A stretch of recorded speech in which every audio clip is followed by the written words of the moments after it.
Asansol Mangaldeep real estate যে সিমপ্লেক্সের প্রজেক্টটা আমরা নিয়ে এসেছি এবং যে এরিয়ার মধ্যে সিমপ্লেক্সগুলো বানাবো সেই এরিয়াটায় এখন জিসিবি লাগিয়েছি এবং এখানে ড্রেসিং চলছে।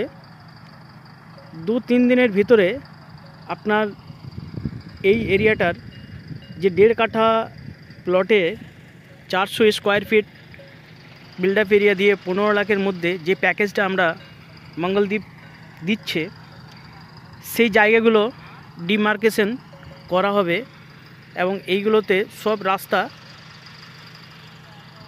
আশা করি 1 সপ্তাহের ভিতরে বেরিয়ে যাবে। আর জায়গাটা দেখতে পাচ্ছেন অলরেডি বাউন্ডারি করা আছে।